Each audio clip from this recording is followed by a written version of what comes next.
Hi, I'm Andrea Schneider, health and fitness guru, nut expert, whatever you want to call me. A 50-year-old lady who loves to work out, just ran 3 miles today. And I'm here with my good friend Karen. We're actually not in the same place, but by technology we are. And we want to talk today about overcoming illness. So for me, it was breast cancer. What about you, Karen? Hey, Andrea, Karen here. I am a nutritionist and healthy gut advisor, training the trainers and the network marketing professionals. Woohoo! Finally getting that down pat. What was your question? So what was your illness? Oh, yes, my illness was Crohn's disease. Okay, there's a lot of people maybe who have Crohn's disease or have heard about it. What, kind of in a nutshell, what is Crohn's disease? Yeah, Crohn's disease is part of the inflammatory bowel disease. The other one is colitis, and there's different forms of Crohn's now. And I won't go into those, but it's just basically under the umbrella of inflammatory bowel disease. So, there's a lot of people watching us, and everyone, you get to be in your 40s, 50s, younger, and you've had some illness or some major things that happen in your life. So, what Karen and I want to talk about a little bit today is how we overcame what was going on in our life. So, for me, I was 41 years old. I got diagnosed with breast cancer. I had a 9-year-old daughter and a 1.5-year-old son. So it was really important. My main goal was survival. Watching those kids grow up has been a blessing, and to thrive. And so at first you're just shocked when you get a diagnosis like cancer or anything major, and you kind of maybe go into survival mode. And then it's kind of like, what do I do from here? So I want to talk about 4 things that I did that helped me really overcome my disease, if you want to call it disease, cancer, illness, and what maybe you could be doing if you're trying to overcome something in your life. And so, Karen, maybe set us back. When did you get diagnosed with Crohn's disease? I was actually diagnosed about a month after I started college. So I was in and out of the hospitals that whole year. When were you diagnosed? Yeah, I was 41, so it was a little over 9 years ago. But I had a history of lumps and things going on before that. Yeah, totally. I had the same thing. I mean, I didn't, like you, neither one of us just woke up one day and had cancer or Crohn's disease. There were tons of symptoms for me anyway throughout my whole entire life. Right, right. And actually, I was in law school. I was about 26 or 7 the first time I had a breast lump. And I didn't know. And I went to the doctor, and she didn't know or tell me to do anything different. And had I had the knowledge I now have, I would have done things differently. And that's what I hope I could guide others along their path, so maybe they don't get diseases like cancer. So I'm going to start with one of the things that really helped me get through my diagnosis very well was my support system. And by that, I mean the people in my life, family, friends, neighbors. So I'm kind of somewhat outspoken. I don't keep things necessarily to myself. If something's bothering me, I talk about it, like we're here on this video publicly talking about. And so to me, that worked out well. People came from out of the woodworks really to help, and people are good. I want to believe most people are good and helpful, and they want to give us help if they know something's going on in our life. But that you have to be open to letting them know something's happening. So I spoke about it. People knew. All of a sudden, people were lined up to bring dinners to our house, to take my kids to school, to run some errands for me, to relieve my mother who was helping take care of me. So many people, and people were sending me presents from out of state. It was just a nice feeling to know that people cared. And that really was important. And then made me realize the times maybe where I wasn't such a caring friend or loved one, and that what I could do different when someone has a situation, a problem, a disease, an illness, a sickness, a loss in their life, that even when someone's not asking for help, it's nice if you step in and offer something. It could be this tiniest thing, a phone call, a text, a dinner, a lunch, whatever, driving someone's kids somewhere, just letting someone know that you care. That is really, really helpful. And it will help that person get through whatever they're going through so much better to know that they've got this support system. What about you, Karen? Wow, talk about two different experiences. I had the exact opposite, so that's really interesting. I've never had a support system. I just came from a horrible background, upbringing, if you will. So when I was diagnosed, I was actually living on my own, supporting myself, three jobs, and going to college at the same time. So I didn't have that support system. But my biggest thing looking back, I think what was very, very helpful for me was the fact that we didn't have the internet back there. Do you remember? We didn't have the internet, right? Yeah. Oh, well, you were a little bit older than I was, right? I mean, I'm going back into my 20s. So I didn't have the internet. I didn't have the in your face, you have an incurable disease everywhere, plastered everywhere on brochures and, and that's what you see today. So because that wasn't ingrained in my head. Even though I knew I had a disease, I just never really bought into it, I guess. But I also didn't do anything at that point to change it. Oh, well, I had a disease and now I had to deal with disease. And that's sort of where it started for me. So I just really believe that because I wasn't inundated, it didn't allow for me to not believe that I could change. Does that make sense? Yeah, yeah. And and the same thing, like, so in some ways I was, overcrowded with cancer stuff. And of course, then you see it everywhere and people want to be nice and send you pink things and stuff. And to me personally, I didn't want to have any more pink things. I appreciated the love, the support, and the friendship was more important to me than getting pink whatever. So, and in fact, I've gotten rid of most of my pink things. Like you don't want to get reminded every step you take and everything you do of this illness or disease. You don't want to be associated, like, I am not cancer. Cancer is not me.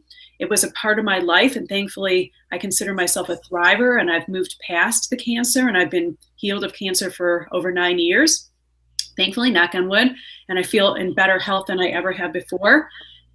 But at the time of the diagnosis, it was definitely nice to have that care and support and the loved ones. And I feel that over the year or so of my treatment and double mastectomies, reconstruction, all that support and love was really, important to me and helped me mentally get through what I was going through.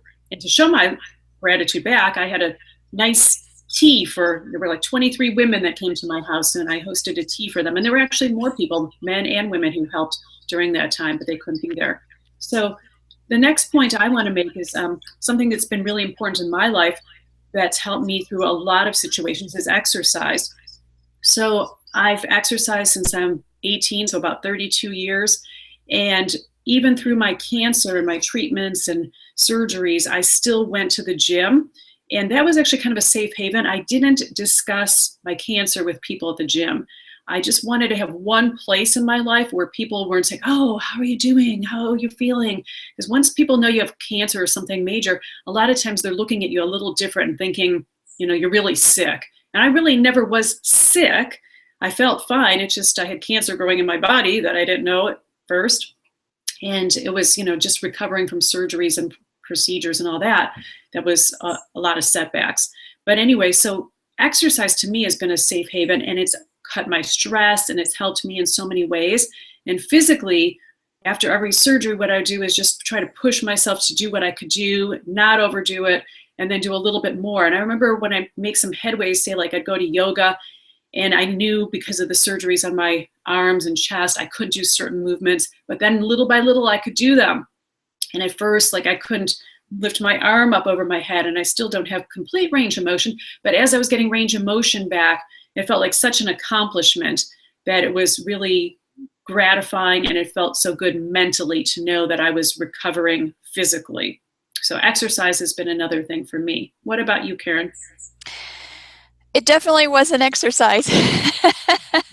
That was probably one of the last things on my mind. I didn't grow up in the way that you did with the whole physical fitness thing. That came much later in life.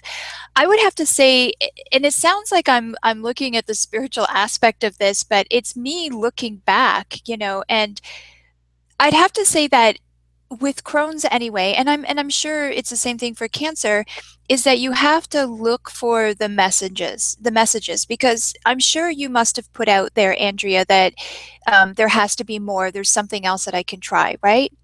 Right. And that's what led me to writing my breast cancer book. I couldn't believe that for early stage breast cancer, my choices were basically mastectomy or radiation followed by tamoxifen. So I was looking for more and I found more, but I found it after I'd already had my mastectomies.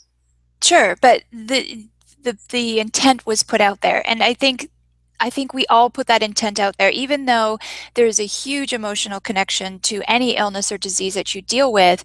And, sometimes that emotion can be stronger, but really that underlying emotion that comes through is, I don't want this. I want something better. Help me. And so that's what happened is a lot of these messages would come through for me. And I just blindly followed them. And I didn't know that they were messages back then. I was not into anything holistic or health whatsoever. And an example of a message would be, I was sick, my hair was falling out, I was wearing diapers to work, I was on a mild type of chemotherapy because they didn't know what to do with me, and two people who did not know each other recommended a naturopathic doctor, and I didn't even know what a naturopathic doctor was, but I went there not to get better, but to prove that there was no way that they could help me. But because I decided to go and act upon that message, that was the beginning of the reversal of my disease. Interesting. And so, yeah, the next thing I want to talk about was mind. And how important it is we get things in our mind and we could start going on one path or another path, or we could kind of go back and forth. And it's so important to get a more positive mindset.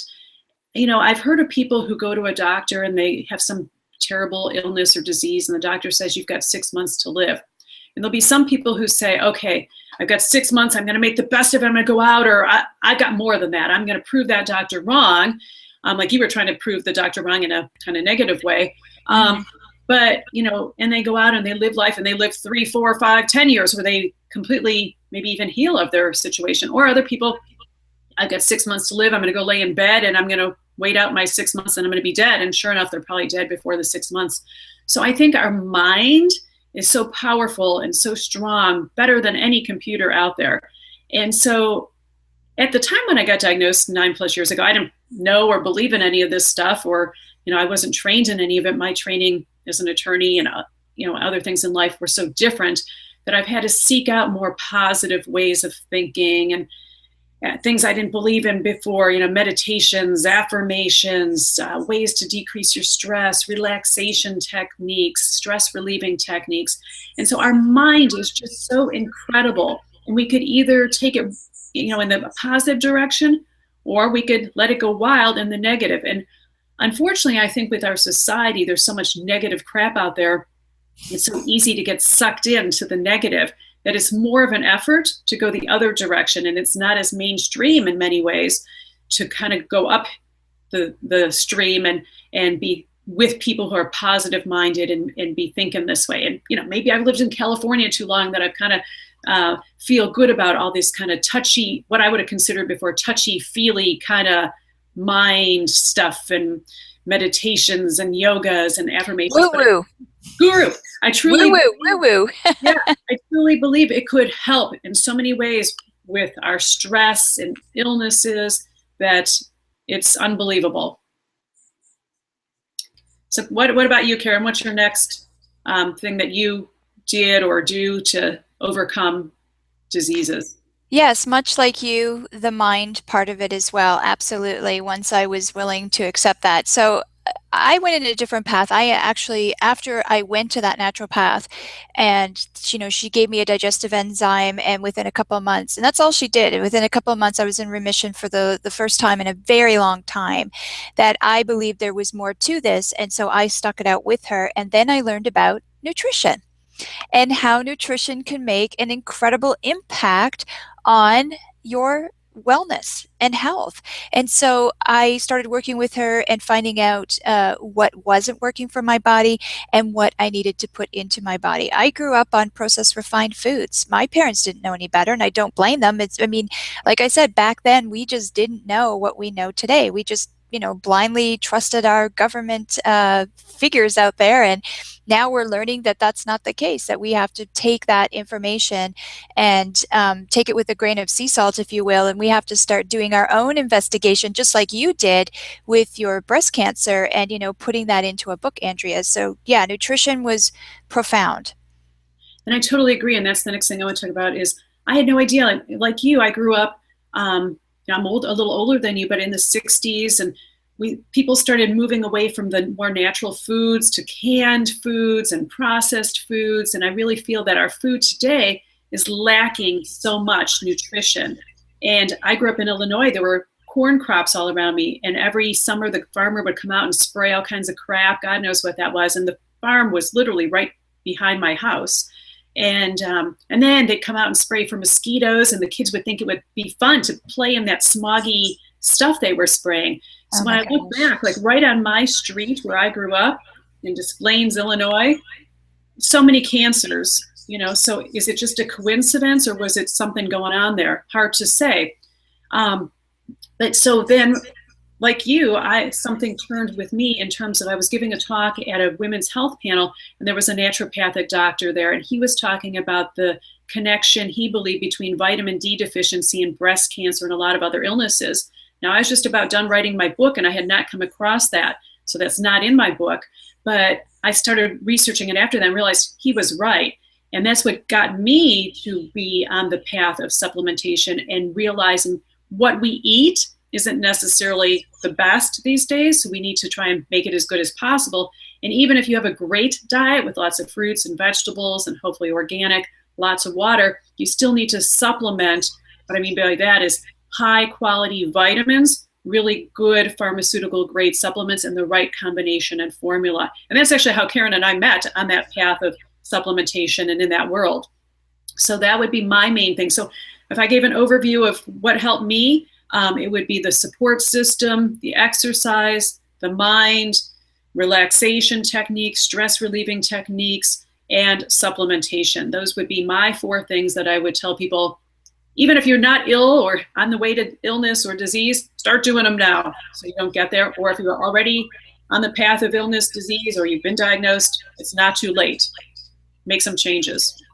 Yeah, absolutely. And the same thing for me, Andrea. I mean, after I changed my diet and I started to learn that, the connection between the nutrients in the food and how those nutrients interact in your body, I did take supplements, and I took a heck of a lot of supplements, and of course prescribed from my naturopath because I didn't know anything back then.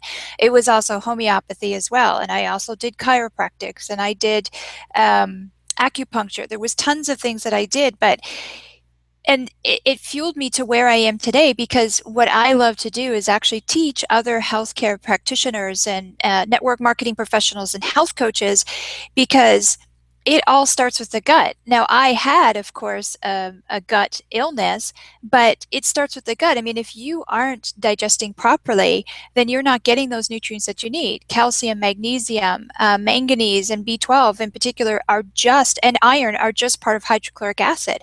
So for me, once I started to feel better, I wanted the world, but now I want to give back. And the sad thing is I reached out to the Chrohn's community, and I was cyberbullied, and they don't want to heal. There's maybe 1 or 2 people out of 100 that say, okay, Karen, what did you do? I'm willing to learn. So I just decided to go in a completely different path and just teach other health care practitioners who understand that it starts with the gut. And you're doing the exact same thing as well. Right. And it's unfortunate. And the reality is, and hopefully it's none of our viewers here, but some people are very tied to their illness or disease. And I know people like that, and they want to be sick.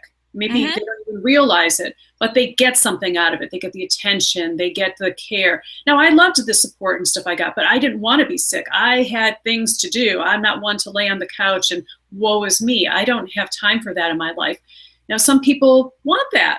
And if that's you watching, great, go for it. But what Karen and I are saying, we want to work with people, and we're hoping our viewers are the type of people who want to be proactive and say, you know what, I can get past the situation I'm in. I could get past this health situation of the moment. And I could get strong, I can get better, I can thrive, I can go out and I could run 3 miles like Andrea did today. I wasn't a runner. Before my breast cancer, I had never run a mile. Even after. I ran a half marathon after my breast cancer.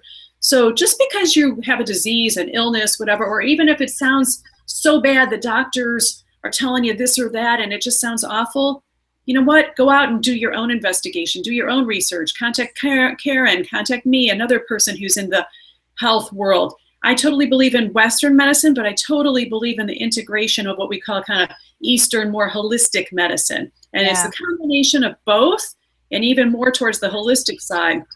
So sometimes Western medicine is important, but when you're just using it to mask symptoms, that is not going to get you anywhere. It's actually going to get you the negative of what you're trying to accomplish. If you look at the side effects of so many medications, they're often worse than what you're trying to help yourself with. So you really have to take that into consideration and be thinking about, what could I do to find out what is the underlying cause of my problem and how can I treat those underlying symptoms or situations and not just mask the symptoms. And I know you and I are on total alignment on that, Karen. Is that right? Yeah, absolutely. And I think the other big thing is that you have to, of course you want to listen to your doctor, but you have to listen to what your doctor is saying in between the lines. And I hear this all the time, and it drives me absolutely batty when a doctor says, there is nothing we can do for you. There's nothing that can be done for you. And that's a load of BS, because what that doctor is actually saying is, I can't help you. The medical profession can't help you because it's outside the scope of our practice. It's outside of our Hippocratic oath. So when somebody says to you, a medical professional says to you, we can't help you, what they're actually saying is, it's outside of the scope of my practice, but please go ahead and look somewhere else, see if they can help you. If we could just get medical doctors to say that, how awesome would that be? And I totally agree. And so one of the things that I've realized, and I love doctors, and some of my best friends are medical doctors, and we can work hand in hand.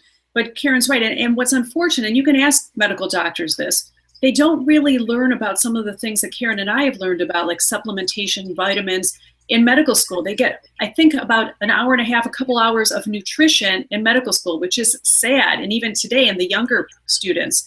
And so one of the questions I've told my clients to ask a doctor, if they're reluctant maybe to start a regimen of high quality supplements or make some changes, is there anything in here that would hurt me? Because if you ask a medical doctor, will this help me? And it's something they're not trained in, they're going to probably say, no, it's not going to help you. And that's not really what we believe. We believe, we know, because Karen and I have seen this for ourselves and so many people, that when you put the right things into your body, you will get amazing results. And so the right question to ask the doctor, it's always about asking the right question to anyone, is, if you really think you can take these products and they're going to help you, just ask, and you want your doctor's opinion. Is there anything in here that could hurt me? Because they're not going to tell you it's going to help you. Do you agree, Karen? Yeah, absolutely. And I think a couple of questions, especially because there are doctors who will say, you can't take any medications while you're working with me, blah, blah, blah. And especially with radiation or chemotherapy, they'll say that. And so I think the question that you need to ask is do you have any education or certification in nutrition? That would be the first question to ask. The second question is, do you have any education or certification in supplementation or vitamins or minerals or herbs or antioxidants? And I'm sure the answer for the most part is going to be no. So I wouldn't walk into a doctor's office and start giving out medical procedures in medical jargon, because I'm not a medical doctor. So why is it that a medical doctor should be telling you about supplementation and nutrition when they have absolutely no education or certification in it? It just makes sense to me. Right. And so we're certainly not here to bash medical doctors, and they do I sound like I'm bashing? No. I don't want someone to take it wrong, but so they certainly know their stuff and they're doing a great job, and they're their best interest is for you, but it just might be something that they're not familiar with. So that's what we're suggesting is, you got to be proactive. You got to do your own research and ask the right questions if you do want to consult the doctor on it, or be seeing people like Karen or I or other people who are into holistic type medicines. Well, and Andrea, they should consult with a doctor, of course, right? I mean, we Sure. definitely aren't saying don't go to a doctor, but we're, like you're saying, just ask the right questions. Right, right. So let's wrap it up, Karen. So I think we've given a lot of good information, and people, could find us. I'm at www.mybestme.us, and it's underneath the video here, Karen. And so my name is Andrea Schneider. If you don't know who I am, and Karen, give us your information, how they're going to find you, and we both courses for them to, if they like what we're talking about. So I teach a course, and basically my main components are overall health, eating, mood, stress, sleep, exercise. It's called The Best You. And I'm also integrating another component soon. So Karen, brief overview of your course. You've got lots of things going on. Yeah, if you want a free report on the top 10 tips to better energy, just go to Karen Langston, LANGSTON.com/landing/sign up now. So you'll get your free report, and then I'm going to teach you all about the digestive system. That's it for me. And she will, that's for sure. I've done Karen's course. She's been doing my courses. And we both, are learning from each other. It's a work in progress. It's always about learning new things. So feel free to teach us something too. If you're watching this and you've got some good pointers for us, please be sure and share them. You can put it on the comments below this video if it's positive, or you can Facebook message us or post on our wall. And we look forward to talking again with you soon. So have a wonderful day, and we will talk to you later. Bye for now. Bye.